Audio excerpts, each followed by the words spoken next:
Help all kids learn and grow with PBS Kids. Thank you for supporting your PBS station. Butterfly in the sky, I can go twice as high. Take a look, it's in a book, a reading rainbow. I can go anywhere. Friends to know and ways to grow, a reading rainbow. I can be anything.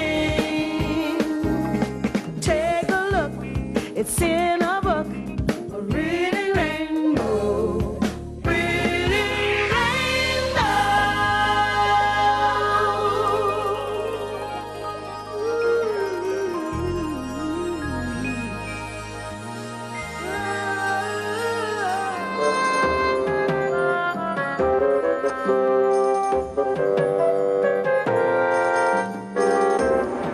Hi there, and welcome to the bumpiest taxi ride in Boston.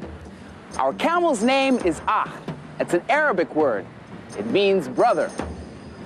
Oh, brother. We usually think of camels as moving across the deserts of Egypt. In fact, camels are called ships of the desert and are right at home with the huge figures of the Sphinx and the pyramids. These mountains of stone were built thousands of years ago by the ancient Egyptians, and today they are known as one of the 7 wonders of the world. The pyramids were burial monuments for the kings and queens of Egypt, silently guarding their secrets of the past. Today, 𝗥 is taking us on a journey into the history and mystery of ancient Egypt to unravel the secrets of Egyptian mummies. Mummies? What are they? How are they made? And who made them? Do you know what a mummy is? Your mom. Is someone wrapped up? One eye, one nose, one mouth, one ear. Mummies walk like this. And 2 bodies. A person that's all wrapped up and put underground for a long time. People have lots of ideas about what mummies are. And some are more fantasy than reality. But this book has all the facts wrapped up. It's called Mummies Made in Egypt.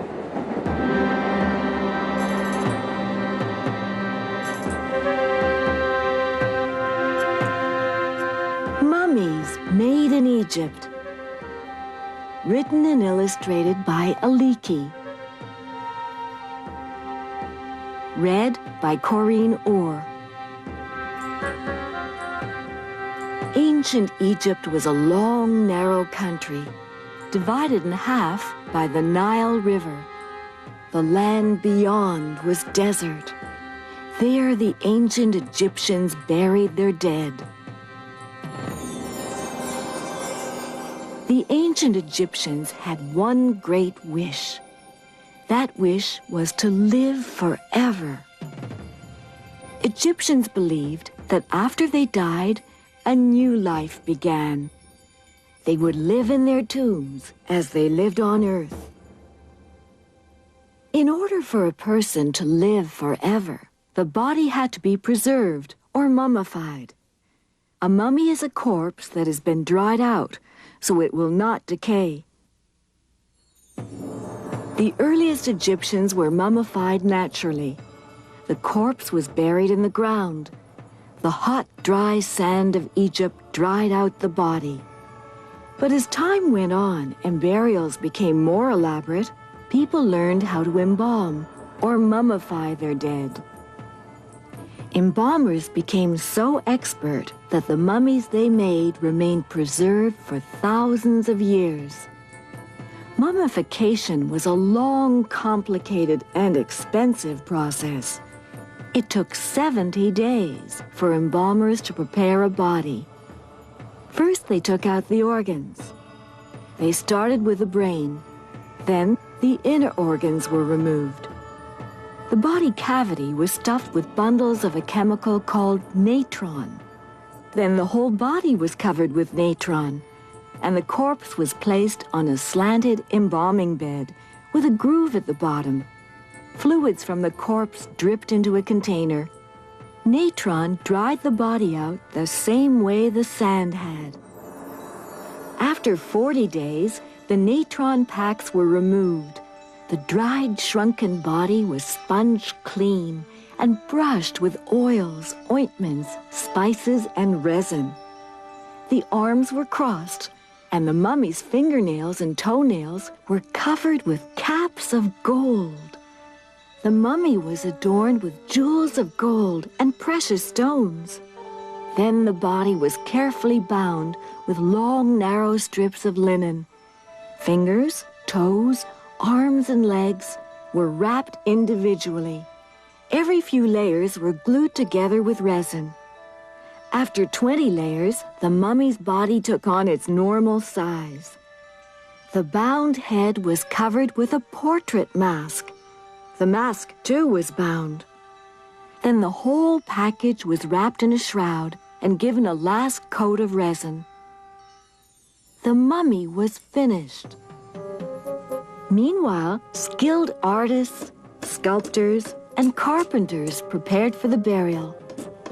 They made the coffin, or a nest of coffins like these, for the mummy.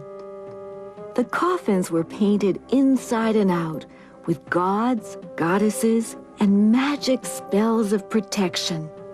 A splendid sarcophagus, or stone box, was made to hold the mummy's coffin. The walls of the royal tombs were carved and painted with scenes from Egyptian life. A long, solemn funeral procession took the mummy to the tomb. As years went by, tombs became bigger, stronger, and more elaborate. Pharaohs, or Egyptian kings, had pyramids built for themselves. Pyramids were huge stone monuments. They were magnificently carved and painted. When the funeral procession came to rest at the tomb, the mummy was put into the sarcophagus, which was covered with a heavy stone lid. The entrance to the tomb was sealed up with a wall of stone slabs. At last, the mummy was in its eternal resting place.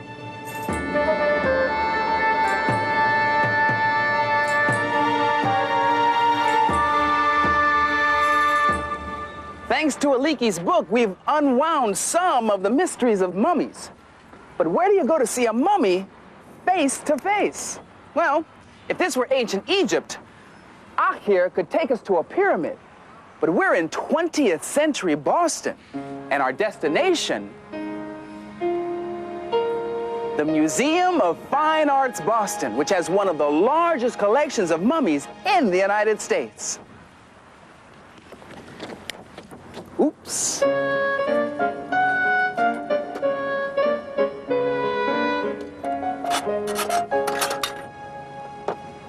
Let's go.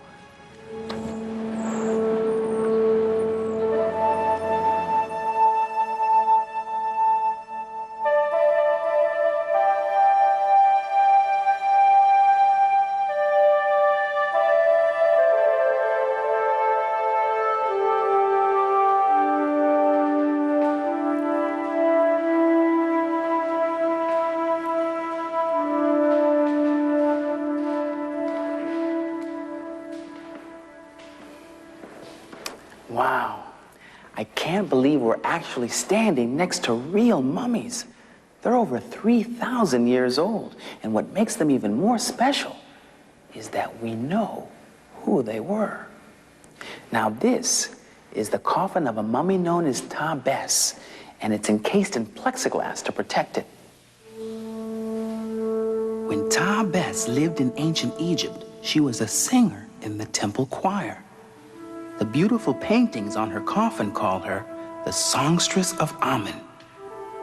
The paintings also tell us that 𝗕𝗂𝗱𝗃 was married to a barber who shaved the heads of the temple priests. This is the mummy of 𝗟𝗏𝗡 Her coffin says that she was the lady of the house. Now, this probably meant that she took care of a home and possibly children. Her mummification was very costly because of the fine linens and the beautiful beadwork adorning the body. Mummies were hidden for centuries deep within the protective walls of the pyramids. Mummies were also buried in other sacred places like the cliffs of the Valley of the Kings. The mummies were laid to rest in beautiful burial chambers that were cool, dry, and dark. Hundreds of paintings decorated the walls with scenes of ancient Egyptian men and women silently working, suspended in time for thousands of years.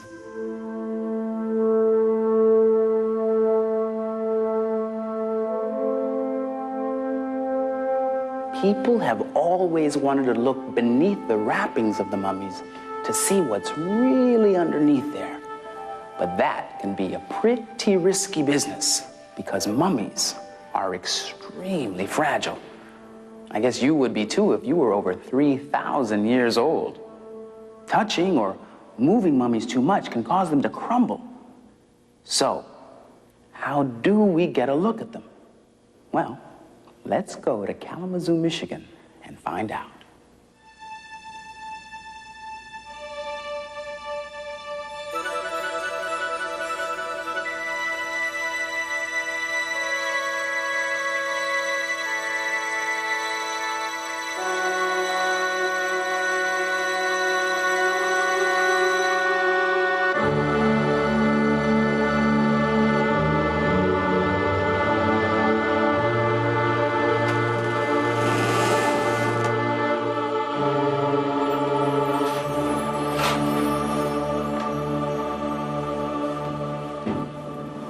Mummies aren't moved very often, but this is a special occasion.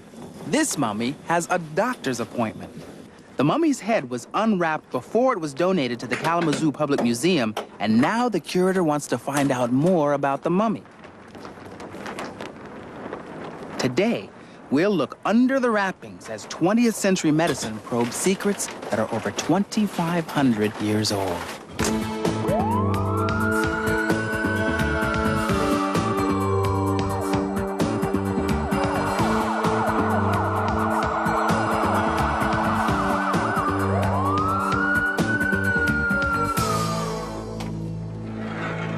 This is the CT scanner room at Bronson Methodist Hospital. The CT scanner is a special kind of X-ray machine that takes detailed pictures without damaging the mummy. The X-ray session is being supervised by Dr. Robert Fosmo, a radiologist, and Dr. Lorelei Corcoran, an Egyptologist. Patient? Mummy?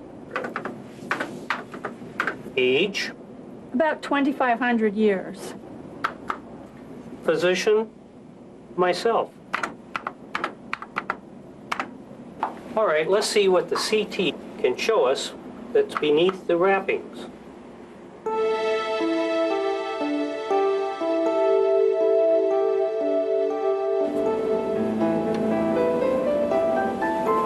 There we have it. That's fantastic.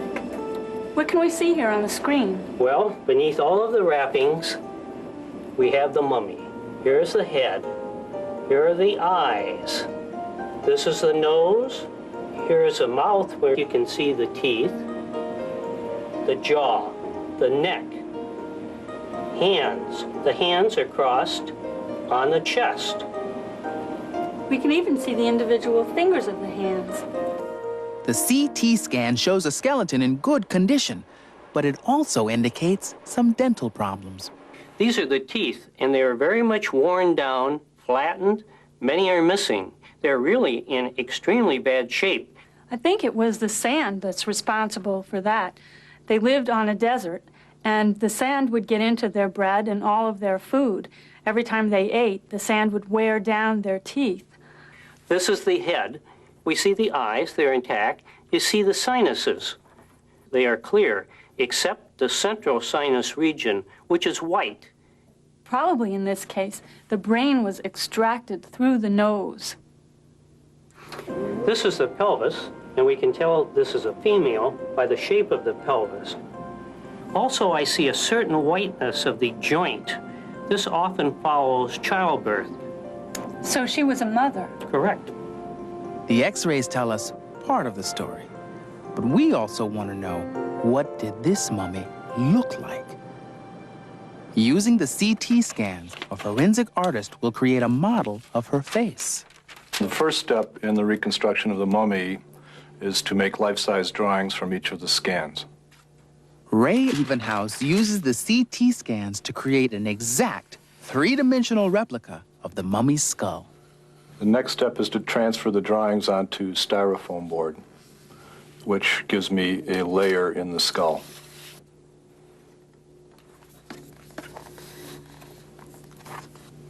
And then when we stack all the layers on top of each other, we've recreated the original skull.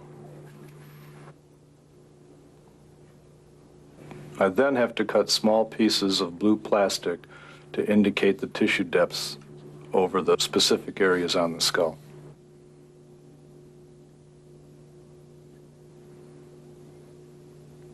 The skin and the muscle on the face are at different thicknesses in different areas, and the markers tell us how thick the clay it should be in those areas.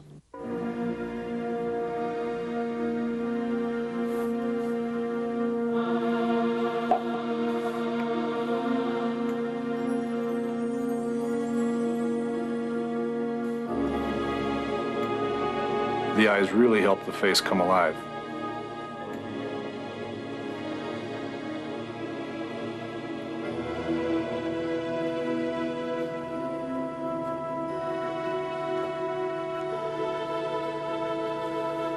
After the model is finished, I have to add coloring to the face. In the lips, for example, I use a soft red color. The final touch in this particular sculpture was adding the wig. It's pretty remarkable to see a face come alive from 3,000 years ago.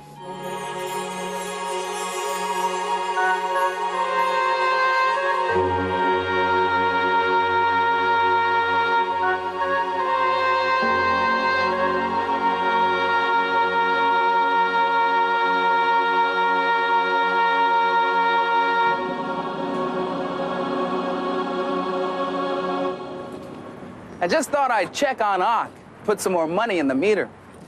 You know, it's easy to buy some time for parking, so 𝗥 won't get towed away. But it's a lot harder to buy some time for ancient objects, like mummies. So talented people use unusual techniques to make sure these treasures stay around for thousands of years to come.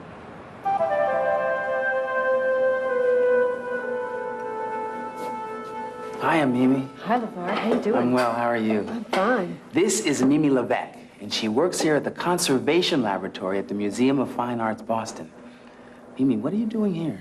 Well, I'm cleaning a mummy of a little cat, LeVar. You mean they actually mummified animals, too? That's right. They mummified them as religious offerings. Do you have any other mummified animals here? Mm-hmm. Look, we have a little mummy of a lamb. No, wait. How do you know that that's a lamb there? Well, you can see his eyes here. And the ears, they were put on in linen at the back. Uh-huh. And then the mouth was done in linen at the front. And then they wrapped him up like that. I see. And what's this over here? That's a mummy of a crocodile. Really? Yeah. There's his head. That's right. Right? And his body is here. Uh-huh. And this would be a tail. That's right. Amazing. Mm-hmm. So how do you know that this is really a cat? With this one, you can see it was made to look just like a little cat. It has its head here, and then little buttons were put underneath the linen to make it look like eyes, and linen ears were put on the outside. And where's his tail? The tail would have been all wrapped up inside. Mm-hmm. And these squares on the top, these are just decorations for the mummy? That's right. Now, what were you doing with the cat when I came in, Mimi?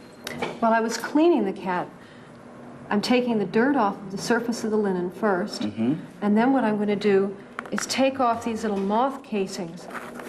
Moths somehow got onto it, and they were eating the linen. up, just like they would eat your sweater. See the little moth casing right here? Well, I'm going to take it with these tweezers very, very gently. I want to make sure I don't disturb any of the linen underneath. And I'm just going to peel it up and take it off the surface. Wow, that's amazing. See this other little one right here? I'm going to do exactly the same thing. I'm going to loosen it with the tweezers and pull it very, very gently right out. Now I can use my brush, take the last of the dust out. Now, see how much cleaner all that looks now? You know, this place really is sort of like a laboratory, isn't it? Well, it really is a laboratory. We've got all kinds of microscopes and other technical equipment here to help us work on the art. As a matter of fact, Suzanne here is looking under a microscope right now at a little object. She needs it to be able to see all the areas of loose and flaking paint really close up. She's going to be taking a hypodermic syringe and injecting those areas of flaking paint with a special adhesive that will set them right down. We also use special chemicals and cleaners like this powder that Carol is putting onto the object. She'll rub it around very gently with a white cloth and then brush it into a little pile and vacuum it up. And now I've got someone I want you to meet. Really?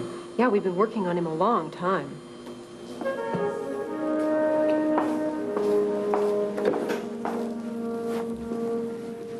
This is my friend 𝗟𝗏. He's a mummy who's 4,000 years old. Really? 4,000 years old? Now, why is he here in the conservation lab? Well, we've been taking care of him for quite a long time. When he was in the ground, termites got into the tomb, and they ate these big holes into his linen, so that his linen was really in the shreds that you see underneath. And so what we've had to do is take some silk, and we dyed it to match his original linen color, and then we were able to wrap it around him, almost like a silk stocking, so that it would protect what was left of the linens and make sure that nothing further deteriorated. And to keep it from falling out. That's right. Well, thanks, Mimi. Thanks for showing us the lab today. Thanks for coming, 𝗟𝗏. Come back again soon. I will. You know, it's important to take care of these treasures from the past so that people can continue to admire and study and to read about them. So, if the lure of mummies has you in its spell, then here are some books that you're bound to dig. But you don't have to take my word for it. Hi, my name is Emily. I'd like to take a little bit of your time to tell you about an interesting science book. It's called I Can Be an Archaeologist by Robert Pickering. Archaeologists are scientists who study how ancient people lived. They look at clues that people left behind hundreds or even thousands of years ago. Some of the clues are big, like the houses people lived in and the walls they built. And some of the clues are small, like the coins people used and the tools they made. When I grow up, I want to be a scientist, so this book was very exciting for me. And if you're interested in how people lived in the past, pick up I Can Be an Archaeologist. Hi, I'm Chris. Did you know that crocodiles go to school with lunchboxes and pencils? They do in this hysterical book, Bill and Pete Go Down the Nile. This is a story about a crocodile named Bill and his toothbrush, who was also a bird named Pete. When they go to school, they learn about Egypt, their homelands, and the Nile River. Their teacher takes them on a class trip to see the mummies, pyramids, and all sorts of things that are in Egypt. The exciting part of the story comes at the end, but I don't want to give it away, so I'll only tell you that somebody winds up being a mummy. You ought to read this book because it's a riot, and since most kids can't take a real trip down the Nile, this book is the perfect substitute. I give it a thumbs up.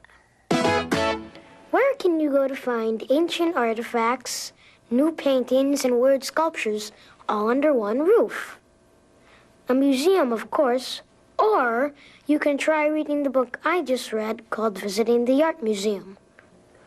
It's about a family with kids who don't want to go to the museum, but their mom and dad take them anyway. When they get there, they see a variety of things and discover that a museum can be very interesting after all. They see Egyptian pharaohs, lots of sculptures, and beautiful paintings. My favorite part was when they were visiting the knights in shining armor, because I love medieval times. I'm Jeremy Clapperman, and if you can't go to the museum today, why not get this book, where you can explore lots of worlds that are new to you. Museums are like giant time capsules that give us glimpses into the past. And the more we discover about other times and places, like ancient Egypt, the more there is to discover. Hey, buddy, is this your camel? Oh, no! Excuse me, officer, is there some problem? Oh, I'm sorry, buddy, but you're out of time.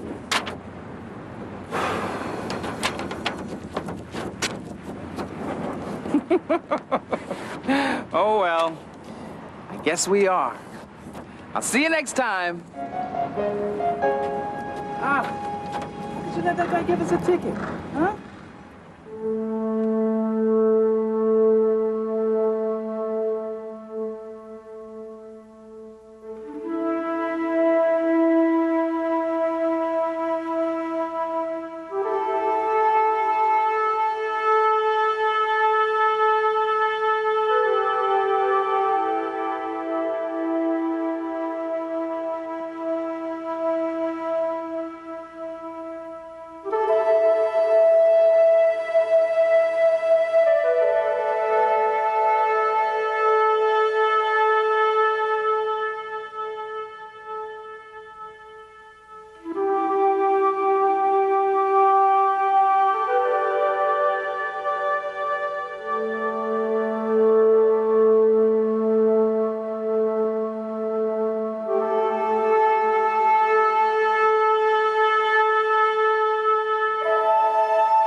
Today's Reading Rainbow books are Mummies Made in Egypt by 𝗟𝗏𝗀𝗃, published by Thomas Y. Crowell.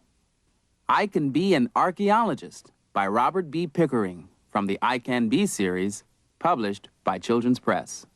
Bill and Pete Go Down the Nile by Tommy 𝗔𝗂𝗆𝗆, published by G.P. Putnam's Sons. Visiting the Art Museum by Lorene Krasny Brown and Mark Brown, published by E.P. Dutton.